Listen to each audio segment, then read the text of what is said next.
Hello, I just want to come on and tell you I got a news flash for you. That news flash, this is the day that the Lord has made. We will rejoice and be glad in it. No one can make a day but the Lord. And He has made this day, and He made it for you, and He made it for me. He made the day for us and us for this day. So we're going to rejoice and be glad in it. We're going to continue with the series for July, Homecoming. Homecoming. And our lesson today is I'm Coming Home. And again, after studying this lesson, students will once again understand that it does not matter how far you stray from home, you can go home. How? Making the choice to go home. That's all you have to do. It's same as the prodigal son said last week when he came to his senses. He said, in my father's house, the servants are better off than me. I will arise and go home. So, and this is as we prepare for re-entry into the church building on July the 18th. This is what we need to let folks know, that they can come back to the church building. They can come home. So let's look at our lesson for today. I'm coming home. It's from the book of Ruth. And the first thing we need to understand, what time is it? It's a time when the judges ruled. Ruth 1 and verse 1a says, now it came to pass in the days when the judges ruled. So that lets us know right there what time it is. Judges 17 and 6 says, in those days there was no king in Israel, but, you got to watch the buts. But every man did that which was right in his own eyes, not in God's eyes, but in his own eyes. Judges 21:25 says the same thing. In those days, there was no king in Israel. Every man did that which was right in his own eyes. What time is it? It was a time of evil days. My sisters and brothers, I declare unto you, it sounds like that Ruth, a book, our Judges, is written for today, and it is, because it certainly has gotten us. It's a time of evil days, days of sinfulness. Judges 2:11 says, the Israelites did evil in the Lord's sight and served the images of Baal. We may not have a stone statue or a God that we bow down to, but we bow down to positions. We worship at the altar of power. We worship at the altar of people. We bow down to images that God does not want us to bow down to. What time is it? It's evil days. It's days of servitude. Judges 2:14 says, and so the Lord became furious. See, after a while, God will say, enough is enough. And we need to understand that we are getting close to the edge when God says enough is enough. And so the Lord became furious and let raiders attack and rob them. Rob who? Rob the children of Israel. He let the enemies all around overpower them. And the Israelites could no longer protect themselves. My God, my God. It's the days of sorrow. Every time they would go into battle, I'm reading Judges 2:15. Every time they would go into battle, the Lord was against them, just as he had said he would be. Because he told them, if you get into the land and you forget me, I'm going to do you harm. And so now they were in great distress. It's a day of scarcity. So Judges 6:6. So Israel was reduced to starvation by the Mennonites. Then the Israelites cried out to the Lord for help. Look how long. See, there's a vicious cycle that goes on in Judges. Because they have no king, everybody's doing whatever they think they want to do.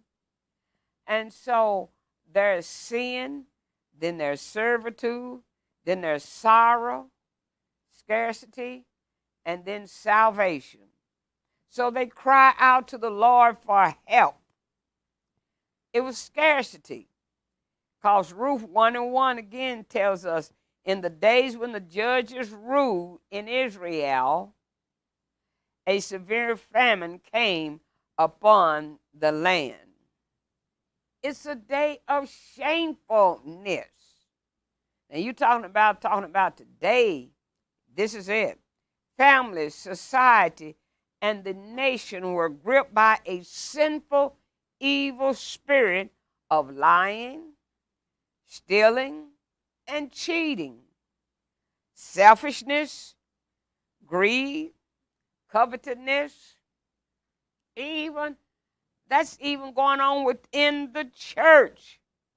False religion, religious deception, unbelief, idolatry, false worship, extreme prejudice and discrimination, national division, disgrace and civil war, deception and the terrible abuse of human rights by national leaders. Now, didn't I tell you that sound like today? I declare unto you, it sounds exactly like today. Now, let us look a little close at this. I mean, when we look at today and everything that go on around us, we cannot help but think, whew, this life is rough. It hurts. Life hurts. And there's nothing profound about that statement. Anyone can see the pain, the suffering that surrounds us. A 5-year-old dies from an unintentional gunshot wound. A mother develops cancer. A father of 5 loses his job. We have COVID-19. It came into our lives and caused us to experience isolation, social distancing, hibernation, desperation, all of any other rations that you can think of. So the existence of evil and suffering in the world can keep us from trusting God. You say, how's that? Because we again begin to ask the question, why would an all-powerful God allow so much pain and suffering in the world? You know, when I was growing up, the first prayer I learned that was, God is great and God is good. And now we get to the point where we wonder, is God great? If he's great, why does he allow this? Is God good? If he's good, why does he allow all that we're going through? Allows such a pandemic like COVID-19 to come upon us. Why? And it's a fair question. I ask you this question before we get into the focal passage. As you go down the street, as you drive down the street, and you pass people, have you ever noticed people? Or do you just driving on, not paying any attention? Many people, I want you to pay attention to this. Many people have a look of hopelessness. bewilderedness. Some even look punch drunk, like I can't take another punch. Life has dealt them a terrible blow, and they can't seem to make sense out of it or get their legs steady up under them. They seem desperate. They seem hope is gone out of their eyes. And as we read the first chapter of the book of Ruth, try to put yourself in Naomi's place. The lessons coming from the book of Ruth, but we really going to look closely at Naomi, because Naomi is the original Desperate Housewife. You remember when they used to come on television, Desperate Housewife? Well, Naomi is she's the original Desperate Housewife. And desperate means having lost hope, moved by despair, involving or imploring extreme measures in an attempt to escape defeat or frustration. And this is what we see, is the first thing that we will see that happens in the book of Ruth. And this is certainly Naomi's situation. In fact, she declares her name is not Naomi, which means pleasant, but Mara, which means better. But the question is, how did she get in this situation? Come on, girlfriend, how did you get to be in a situation where you feel like you're so desperate, everything is hopeless? So before we look ahead to the homecoming, let us look back to see how she got in this predicament. Remember, I said this lesson is more about Naomi than about Ruth, because Naomi is the one who can say, I'm coming home. Home in Bethlehem, Judah is not Ruth's home. It's Naomi's home. So I want you to keep in mind that I will constantly be mentioning Naomi and not Ruth, but it comes from the book of Ruth.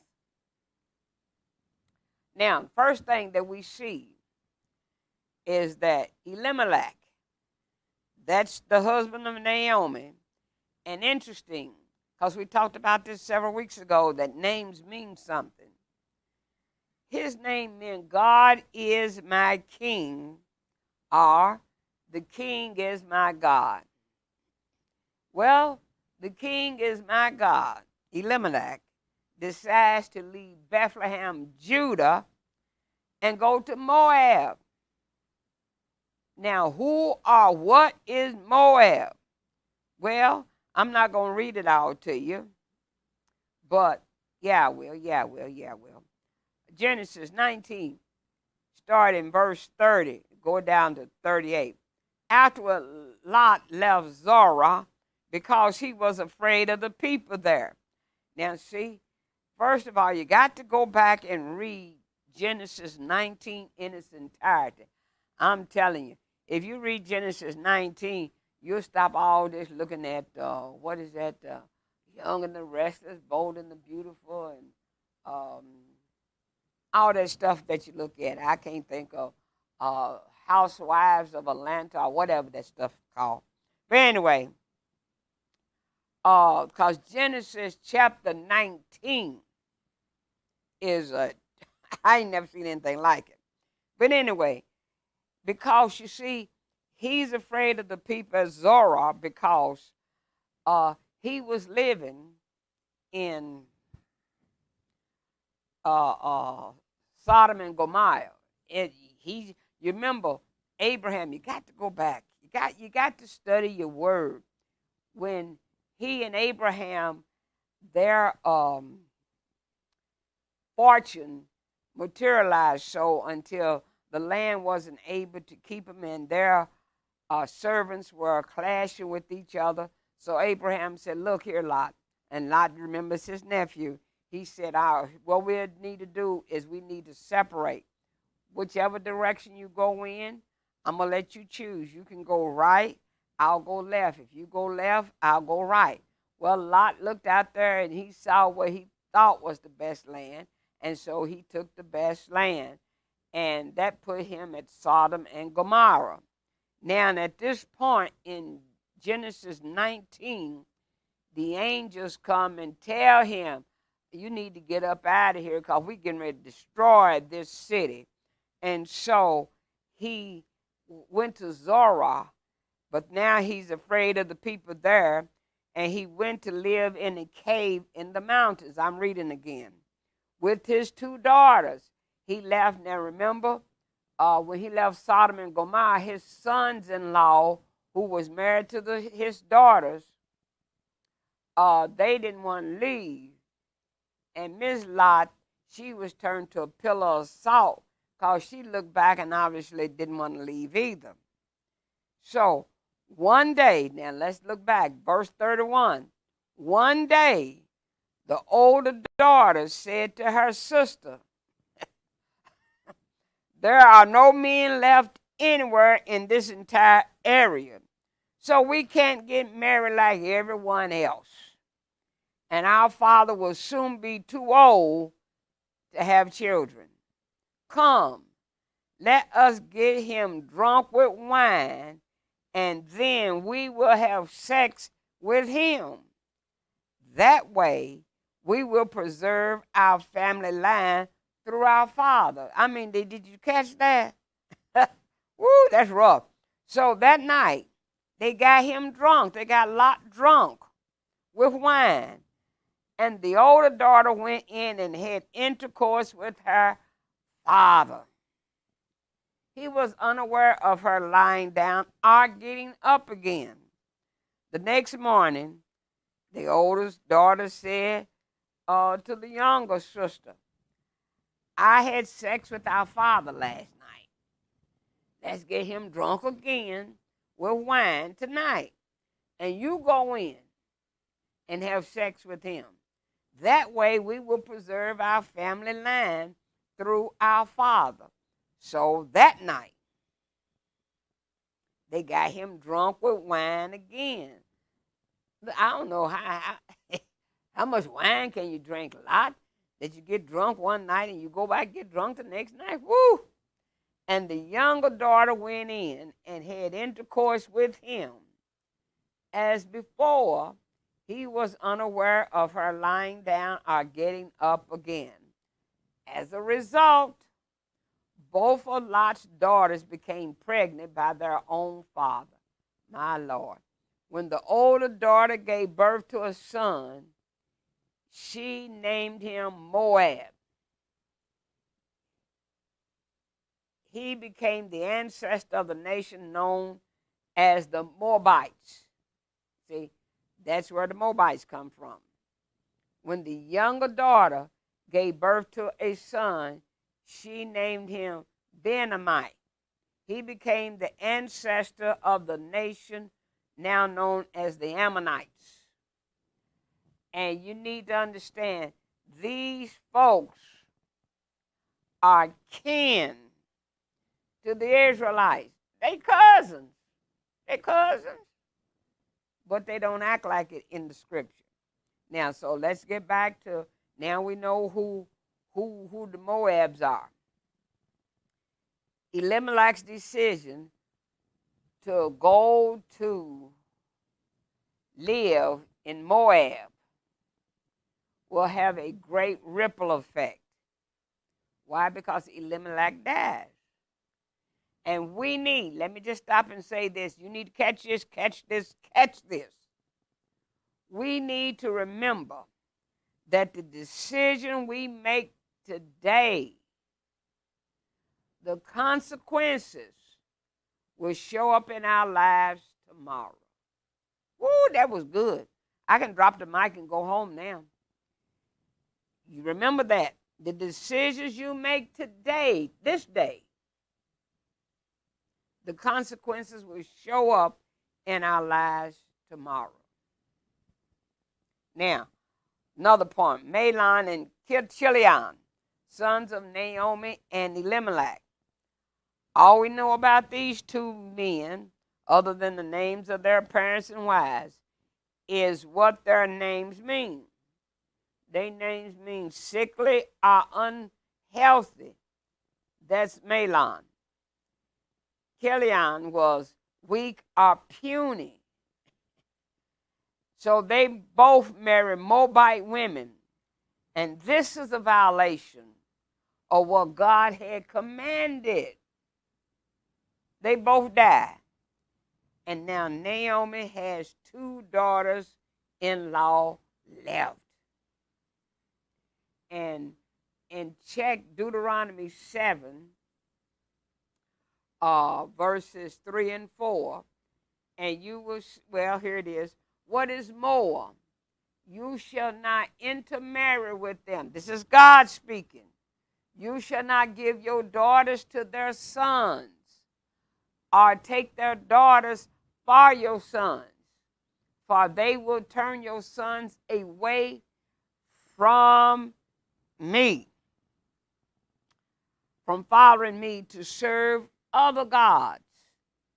Then the anger of the Lord will be inflamed against you. Excuse me. And he will quickly destroy you. So God had said even before they got in there, excuse me again, woo, my allergies are acting up. He will quickly destroy you. So God told them in advance, don't do it. Now, we see what Elimelech's name meant, Mahlon and Chilion. Now, Bethlehem, Judah, where they previously lived. We're doing a lot of background so that you can get an understanding. They lived in Bethlehem, Judah.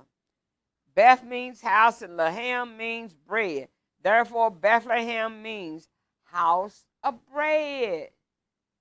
Judah means praise, or house of praise. Moab, you remember I told you that's where they went. And the Moabites are descendants from Lot, which means they are cousins with the Israelites. The name Moab means what father? Who is your daddy? I tell you, the Bible got a sense of who is your daddy? Well, no. So there was a famine in the land. And now, let's see, a famine can be a checkup on our faith. In other words, how will we react when a famine comes?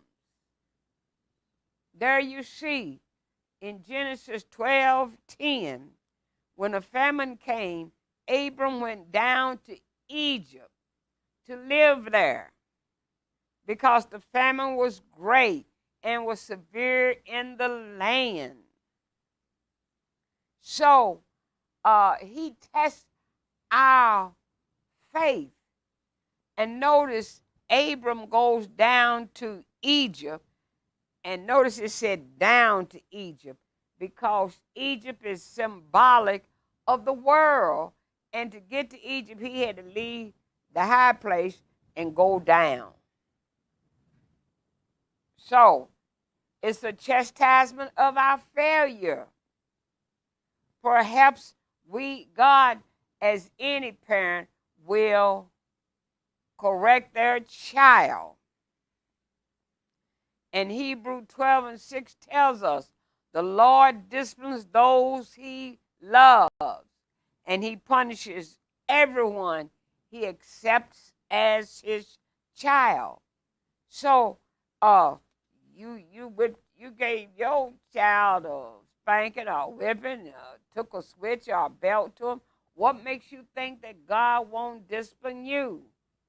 Because Proverbs 3:11 and 12 said, my child, don't reject the Lord's discipline, and don't be upset when he corrects you. For the Lord corrects those he loves, just as a father corrects a child in whom he delights. Now, I know if you were like me, I coming up, I used to think that meant my mama, I didn't get that many whippings, let me say that. But my mama, really, she didn't like me if she would whip me. But it was love to make sure that you would do the right thing. Look at Hebrew 12 and 11. Because it's child rearing for the future. The famine could be seen as child rearing for the future.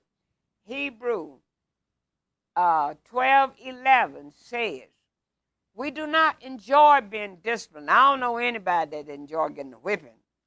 It is painful at the time, but later, after we have learned from it, we have peace because we start living in the right way. And the first time that your mama put that belt to you, you start doing right. So now let's look at our lesson. Ruth chapter 1, verse 1 through 5. Long ago, when the judges ruled Israel, there was a shortage of food in the land. So a man named Elimelech left the town of Bethlehem in Judah to live in the country of Moab with his wife and his 2 sons. His wife was named Naomi, and his 2 sons were named Mahlon and Chilion. They were Ephrathites from Bethlehem in Judah. When they came to Moab, they settled there. There's the key. They settled there. Then Naomi's husband, Elimelech, died, and she was left with her 2 sons. These sons married women from Moab. One was named Orpah, and the other was named Ruth. Naomi and her sons had lived in Moab about 10 years when Mahlon and Chilion also died. So Naomi was left alone without her husband or her 2 sons. So we can see that she's desperate. Why? Well, let's look at this.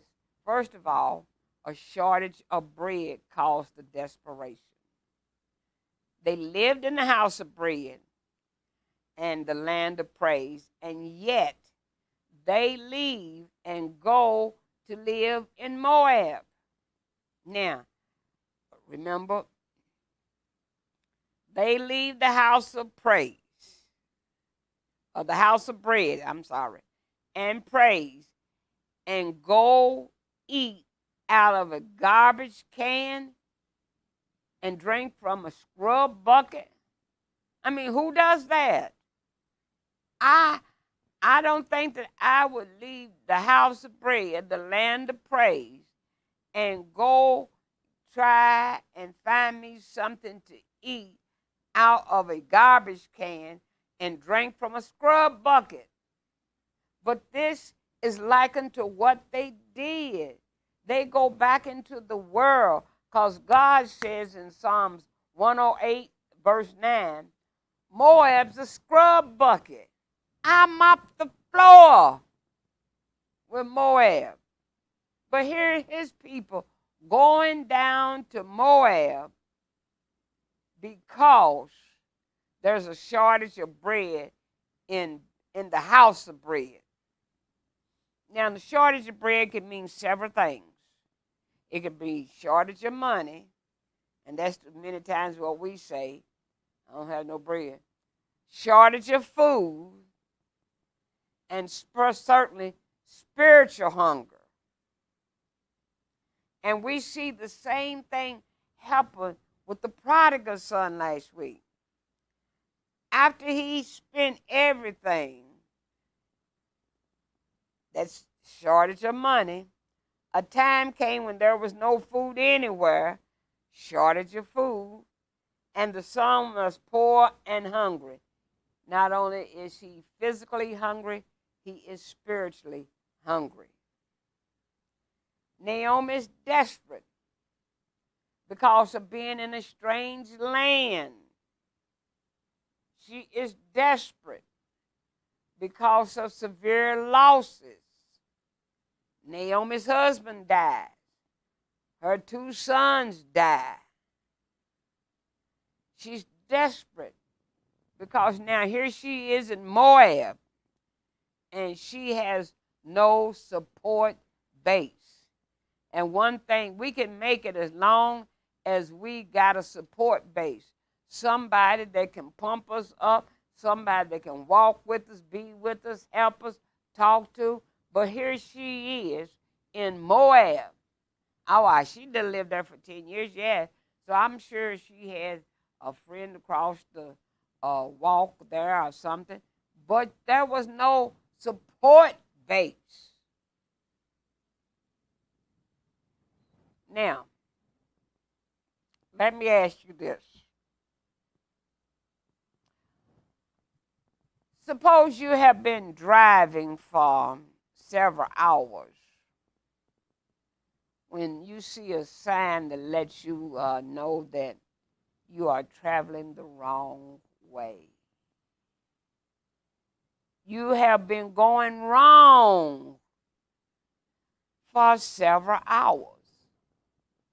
So here's the question. What will you do? Will you keep going the wrong way, and some of us would do it, in hopes that you will come back to the right road? Well, see, if I keep going, and maybe I'll hook up with the expressway that can take me up. Is that what you're going to do? Or will you just change your destination and decide to go where the road leads you? Or will you turn around? Now, Elimelech had traveled down the wrong road. But here's something that you need to remember. When you travel wrong, everyone with you is going wrong. It's not just about you. You're driving your car, you're going wrong. Everyone in the car with you is going wrong.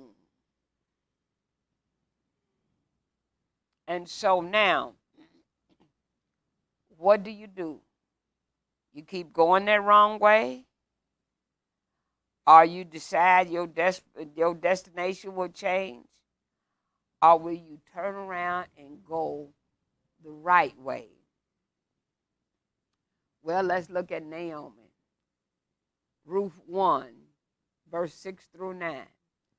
While Naomi was in Moab, she heard that the Lord had come to help his people and had given them food again. So she and her daughters-in-law got ready to leave Moab and return home. So Naomi is decide she is going to get back on the right road. Naomi and her daughters-in-law left the place where they had lived and started back to the land of Judah. But Naomi said to her 2 daughters-in-law, "Go back home, each of you, to your own mother's house.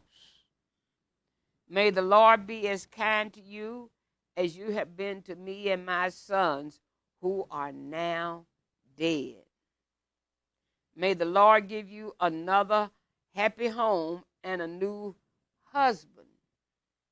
When Naomi kissed the women goodbye, they began to cry out loud. We see now Naomi is desperate, but she could return home. Just like the prodigal son, when he came to his senses. I love that part. When he came to his senses, he said, how many of my father's hired servants have food to spare, and here I am starving to death? I will set out and go back to my father. And so Naomi, she's desperate, but she could return home. She's desperate, but she remained faithful in all of her trials. Desperate, but a woman of great faith who withstood almost unimaginable testing without once ever wavering in her love for God. Now, you perhaps thinking, now, I didn't read that. Maybe you didn't, but you need to read it in the actions of the daughters-in-law. Certainly, there was something about her that drew their attention, that made them want to go with her. She was like faithful, and that's how come to God. And that's how come that Lamentations 3:23, great is thy faithfulness. God is faithful to his people, and we will see that he will be faithful to Naomi. Naomi has been faithful to him, and he is going to be faithful to her. Now let's look down here, Ruth chapter 1, 10 through 19. We continue the conversation. They said to her, no, we want to go with you to your people. But Naomi said, my daughters, return to your own homes. Why do you want to go with me? I cannot give birth to more sons to give you new husbands. Go back, my daughters, to your own homes. I am too old to have another husband. Even if I told myself I still have hope and had another husband tonight, and even if I had more sons, should you wait until they were grown into men? Should you live for so many years without husbands? Don't do that, my daughters. My life is much too sad for you to share, because the Lord has been against me. Now, in the NIV, it says, the Lord's hand has gone out against me. Why? Why would God's hand go out against her? Because I guess you could say because she knew better. But she did what her husband said do. My life is much too sad for you to share, because the Lord has been against me. The women cried together out loud again. Then Orpah kissed her mother-in-law Naomi goodbye, but Ruth held on to her tightly. Naomi said to Ruth, look, your sister-in-law is going back to her own people and her own gods. Go back with her. But Ruth said, don't beg me to leave you or to stop following you. Where you go, I will go. Where you live, I will live. Your people will be my people, and your God will be my God. And where you die, I will die, and there I will be buried. I ask the Lord to punish me terribly if I do not keep this promise. Not even death will separate us. When Naomi saw that Ruth had firmly made up her mind to go with her, she stopped arguing with her. So Naomi and Ruth went on until they came to the town of Bethlehem. When they entered Bethlehem, all the people became very excited. The women of the town said, is this really Naomi? They were happy to see her. Now, let's look at the decisions. Naomi's decision was to return to the promised land. There comes time that we do have to start over, even when we don't feel like starting over. She had no future in Moab. She was not only a widow, but also an alien in a foreign land.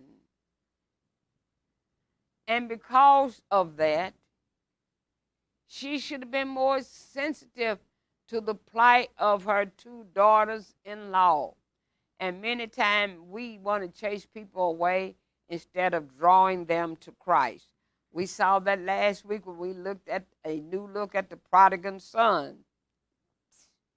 How we church people push people out of the church. Then look at Orpha. Her decision, return to Moab, which is a return to the world. This is a picture of choosing the world over the Lord, starting and stopping. But let me say this to you before we get to Ruth. Some people will start out with you. Listen to me now. Listen to me now. Some people will start out with you, but will not finish or go all the way. You got to catch that in your spirit. Here's another point. Some people are in your life for a season. They're not in your life for the rest of your life. They just in your life for a season. And the third thing I want to say, if someone can walk out of your life, let them. Their life with you is over.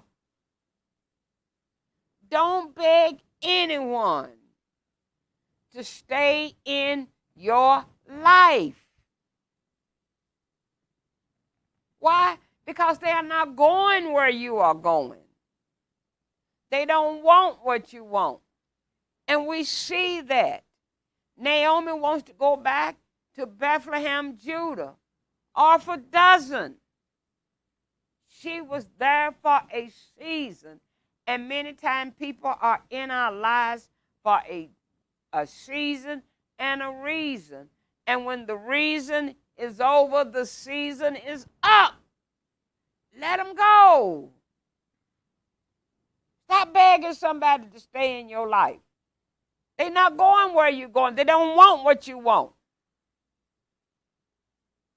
Now, let's look at Ruth's decision.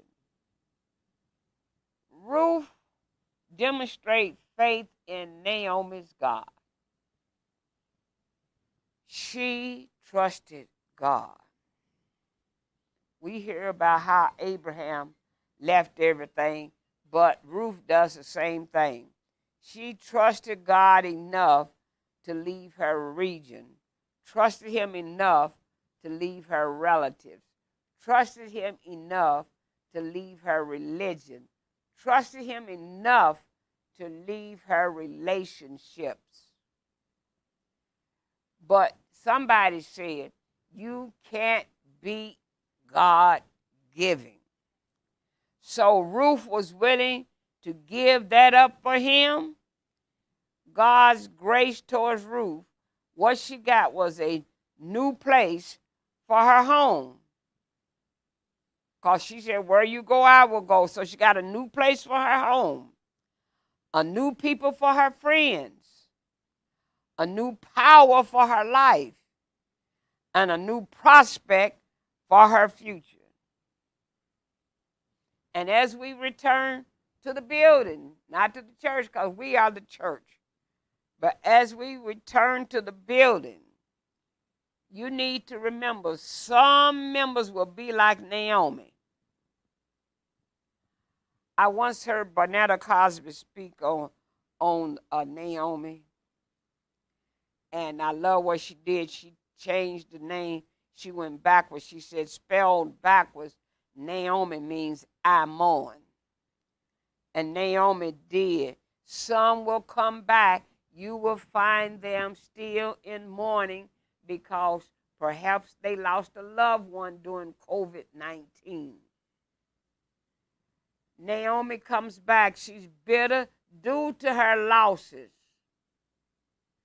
While out of the building, she was feeling, they may feel disconnected and lonely, as well as not wanting the responsibility. They need to feel their legs up under them again before they take the responsibility of looking after someone else.